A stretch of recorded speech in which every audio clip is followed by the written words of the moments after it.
Jail भेजो। आखिर एक एक्टर उनका नाम भूल जाता है, उनको भी जेल भेजो। फिर एक और बात भी, L&T का CFO, no less a person than the CFO of L&T says the metro is bleeding because of free bus. Even he will be asked to jail. This is a ridiculous government which wants to prioritize tourism over poor farmers who are being jailed for more than 40 days. We are demanding that the government immediately withdraw cases. We demand that the government immediately release the farmers and immediately take up discussion, because they have been subjected to third-degree torture. They have been subjected to humiliation. Their household members, their family members are all distressed for the last 40 days. Demanding that the government answer, and they are running away from the debate today. We are going to hold them accountable till they actually come forward and have a discussion on this matter. Thank you. It's truly shameful what's happening in Telangana Assembly today. What's happening is, for the last 40 days in Telangana, in Chief Minister's own constituency, Kodangal, more than 40 farmers have been jailed. Purely for one reason, because the Chief Minister's ego has been affected. Because the Chief Minister's ego has been bruised, and therefore today he's been indulging in all kinds of things. All I would like to tell the Chief Minister is, you cannot have tourism as a priority and more than 40 farmers are in jail. Please take up this discussion, withdraw the cases, immediately release the farmers and water.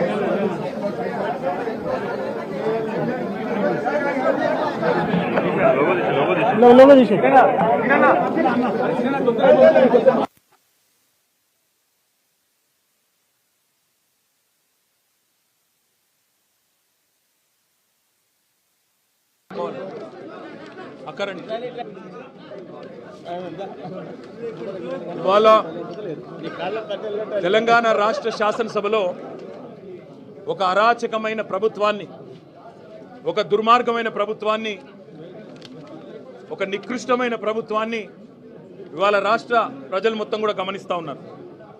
40 రోజులుగా చేయని తప్పుకు, ఏ తప్పు చేయకపోయినా కేవలం తమ భూమి తమకే ఉండాలని కోరుకున్నందుకు తమ భూమిని ప్రభుత్వం గుంజుకుంటుంటే ప్రతిఘటించినందుకు మా భూమి మేము ఇయ్యం అని చెప్పిన పాపానికి ఇవాళ కొడంగల్ నియోజకవర్గంలోని లగచర్ల గ్రామానికి సంబంధించిన గిరిజన రైతులు, దళిత రైతులు, బలహీన వర్గాల రైతులను గత 30 రోజుల పైచిలకు జైల్లో పెట్టిన నికృష్టపు ప్రభుత్వం రేవంత్ రెడ్డి ప్రభుత్వం. ఎంత అప్రజాస్వామికంగా అంటే, తమ భూములు తాము ఇవ్వము అంటే వారి మీద కేసులు పెట్టడమే కాకుండా వారిని థర్డ్-డిగ్రీ టార్చర్ కూడా పోలీస్ కస్టడీలో గురి చేసినారు. అక్కడ ఉండే ఎస్పీ గారికి వీడియో కాల్ చేసి వాళ్ళని కొడుతుంటే ఆయన అక్కడ తిరుపతి రెడ్డి గారు, ఎస్పీ గారు చూసి ఆనందించేలాగా కరెంటు షాకులు పెట్టి థర్డ్-డిగ్రీ టార్చర్ చేసి వాళ్ళని హింస పెట్టింది రేవంత్ రెడ్డి ప్రభుత్వం. ఎంత నికృష్టమైన ప్రభుత్వం అంటే, ముఖ్యమంత్రి సొంత నియోజకవర్గంలో రైతులు 35 రోజులుగా జైళ్లలో ఉంటే అది సబ్జెక్ట్ కాదట, అది చర్చనీయాంశం కాదట. కానీ పర్యాటక రంగానికి సంబంధించి చర్చ పెడతానంటున్న సన్నాసి రేవంత్ రెడ్డిని నేను అడుగుతా ఉన్నా, నీకు మనసుందా? నీకు హృదయం ఉందా? నీ నియోజకవర్గంలో నిన్ను ఓటేసి గెలిపించిన ప్రజలు, నిన్ను ఓటేసి ముఖ్యమంత్రిని చేసిన ప్రజలు జైళ్లలో ఉంటే సిగ్గు లేకుండా పర్యాటక శాఖకు సంబంధించి నేనేదో చేస్తాను, పాలసీ పెడతానంటూ ముందుకొస్తున్నావే, సిగ్గుందా అని అడుగుతా ఉన్నా. అయినా నీ ప్రభుత్వం వచ్చిన తర్వాత 2 రకాల పర్యాటకం కొనసాగుతున్నది. ఒకటేమో ఢిల్లీ పర్యాటకం, ఎక్కే విమానం, దిగే విమానం తప్ప 1 రూపాయి కూడా వచ్చింది లేదు. సంవత్సర కాలంగా ముఖ్యమంత్రి 30 సార్లు ఢిల్లీ పోయినాడు, మంత్రులు 70 సార్లు పోయినారు. కానీ 100 సార్లు పోయినా 100 పైసలు కూడా తెలంగాణకు తేలేని సన్నాసులు ఈ కాంగ్రెస్ ప్రభుత్వం వాళ్ళు. అదే మాదిరిగా రెండో పర్యాటకం బాగా ఉంది, అభివృద్ధి చెందుతున్నది అంటే జైళ్ళ పర్యాటకం. ఎవరు ఈయన మీద మాట్లాడితే వాళ్ళను జైల్లో పెట్టాలా. ఒకవైపు మీరు చూస్తూ ఉన్నారు కొడంగల్ రైతులు జైల్లో 35 రోజులుగా. అదే మాదిరిగా సోషల్ మీడియాలో ఎవరైనా పోస్ట్ పెడితే జైలు. ఆఖరికి ఎల్ఎన్టీ లాంటి ప్రముఖ సంస్థ, అంతర్జాతీయ సంస్థ, దాని CFO ఒక్క మాట అంటే మీ ఫ్రీ బస్ వల్ల మా రైడర్షిప్ తగ్గింది అంటే నిన్ను కూడా జైలుకు పంపుతాననే ఒక నియంతృత్వ పోకడ ఏదైతే ముఖ్యమంత్రి రేవంత్ రెడ్డి పోతా ఉన్నాడో ఆయనకు ఒకటే చెప్తా ఉన్నాం. ఇవాళ గిరిజన రైతులు ఎవరైతే కొడంగల్ రైతులు, కొడంగల్ బిడ్డలు సంగారెడ్డి జైల్లో ఉన్నారో, చెర్లపల్లి జైల్లో ఉన్న మా నాయకుడు పట్నం నరేందర్ రెడ్డి, మాకు న్యాయ వ్యవస్థ మీద నమ్మకం ఉంది, న్యాయం లభిస్తుంది. మేము శాసనసభ వేదికగా ముఖ్యమంత్రిని ఒకటే అడుగుతున్నాం, నీ అయ్య జాగీరా తెలంగాణ, నీ అయ్య జాగీరా కొడంగల్, భూమి ఇయ్యా, నా సొంత భూమి నేను ఇయ్యా అంటే జైల్లో పెట్టేందుకు ఎవరు నువ్వు? నియంతవా, రారాజువా, చక్రవర్తివా? ఏమనుకుంటున్నావు నీకు నువ్వు? ప్రజాస్వామ్యంలో అత్యున్నత వేదిక శాసనసభ. ఆ శాసనసభలో చర్చ పెట్టమంటే దమ్ము లేక పారిపోయిన దద్దమ్మ రేవంత్ రెడ్డి. అందుకే నేను అంటా ఉన్నా, నువ్వు ఏ ప్రయత్నాలు చేసినా, ఎన్ని కుయుక్తులు పన్నినా ఆ రైతుల తరపున కొట్లాడుతూనే ఉంటాం. ఈరోజు ఒక రూపంలో వచ్చినాం, రేపు ఇంకో రూపంలో వస్తాం.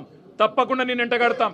మొన్న ఇక్కడికి మేము నీ అదానితో నీ దోస్తీని ఎండగడుతూ టీ షర్ట్లు వేసుకొని వస్తే శాసనసభలో అడుగు పెట్టనీయలేదు.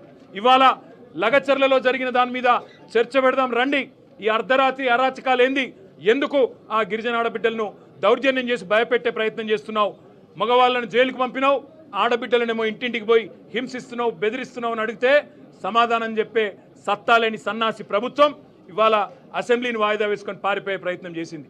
మేము మీ ద్వారా, గౌరవ మీడియా మిత్రుల ద్వారా కూడా రాష్ట్ర ప్రజానికానికి, ముఖ్యంగా కొడంగల్ ప్రజలకి మేము ఒకటే చెప్పదలుచుకున్నాం. మీ తరపున మేమున్నాం, మీ తరపున కేసీఆర్ గారు ఉన్నారు. ఎన్ని రకాల క్షోభ పెట్టే ప్రయత్నం రేవంత్ రెడ్డి ప్రభుత్వం చేసినా తప్పకుండా మీకు అండగా నిలబడతాం. ఇవాళ కేవలం జైళ్లలో పెట్టడమే కాదు, అరాచకం చేస్తూ ఉన్నారు. ఈ రోజు కూడా లగచర్లలో ఫార్మా విలేజ్ అనే ప్రతిపాదనను వెనుకకు తీసుకున్నట్టుగా తీసుకొని మరొక వైపు పారిశ్రామిక కారిడార్ పేరిట భూములు గుంజుకునే ప్రయత్నం చేస్తూ ఉన్నారు. అక్కడ ఉండే కుటుంబ సభ్యులను, రైతుల కుటుంబ సభ్యులను బెదిరించే ప్రయత్నం చేస్తూ ఉన్నారు. ఇంకా కొంతమంది ఎవరైతే పరారీలో ఉన్నారో వారిని ఇంకా కూడా వేధిస్తూ ఉన్నారు, వారి కుటుంబ సభ్యులను బెదిరిస్తూ ఉన్నారు. ఈ రాష్ట్రంలో జరుగుతున్నది ఒక ప్రజాస్వామ్య ప్రభుత్వమా లేక ఒక నియంత ప్రభుత్వమా, ఒక అరాచక ప్రభుత్వమా అనేది మేము అడుగుతా ఉన్నాం. శాసనసభ వేదికగా తప్పకుండా ఈ ప్రభుత్వాన్ని నిలదీస్తాం, నిజాలు బయటికి వచ్చేంత వరకు. ఈ లగచర్ల ఎందుకు జరిగింది? అసలు అనుముల తిరుపతి రెడ్డి కనుసన్నల్లో అక్కడ పోలీసులు ఎందుకు నడుస్తున్నారు? అనుముల తిరుపతి రెడ్డి కనుసన్నల్లో అక్కడ అధికారులు ఎందుకు పనిచేస్తున్నారు? ఒక రాజ్యాంగేతర శక్తిగా రేవంత్ రెడ్డి అన్న అనుముల తిరుపతి రెడ్డి అక్కడ ఎట్లా ఊరేగుతున్నాడు 200 మంది పోలీసులను పెట్టుకునే విషయాన్ని రాష్ట్ర ప్రజల దృష్టికి తప్పకుండా తీసుకొస్తాం. కొడంగల్ రైతన్నలకు, కొడంగల్ గిరిజన బిడ్డలకు మేము ఒకటే విజ్ఞప్తి చేస్తా ఉన్నాం. న్యాయస్థానం మీద తప్పకుండా మనందరికీ విశ్వాసం ఉంది, న్యాయం లభిస్తుంది. ఇప్పటికే మీరు 35 రోజులు శిక్ష అనుభవించినారు, మీకు తప్పకుండా న్యాయం లభిస్తుంది. మీరు భయపడవద్దు. కేవలం కొడంగల్ ఒకటే కాదు, ఇవాళ మా జహీరాబాద్ ఎమ్మెల్యే మాణిక్రావు గారు చెప్తా ఉన్నారు, అక్కడ న్యాల్కల్లో కూడా గొడవ జరుగుతూ ఉంది. అక్కడ కూడా రైతులు మేము భూములు ఇవ్వమంటున్నారు, కానీ అక్కడ కూడా బలవంతంగా గుంజుకునే ప్రయత్నం జరుగుతూ ఉంది. అసలు ఈ పరిస్థితి ఎందుకు వచ్చింది? ప్రభుత్వం ఆలోచన చేసుకోవాలి. 14,000 ఎకరాలు గత ప్రభుత్వం సేకరించి పెడితే దాన్ని రద్దు చేసి తిరిగి రైతులకు ఇస్తామని చెప్పింది మీరు. ఫార్మాసిటీ వద్దని చెప్పింది మీరు.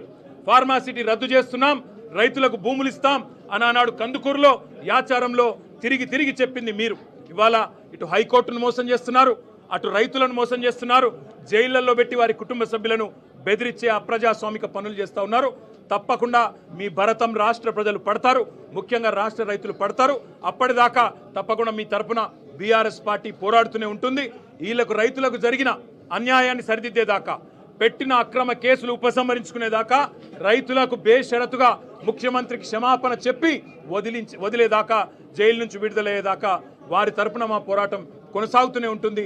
తప్పకుండా శాసనసభ జరిగినంత కాలం ఈ అంశం మీద రాష్ట్ర ప్రభుత్వాన్ని ఒత్తిడి తెచ్చైనా సరే తప్పకుండా సమాధానం రాబెడతాం.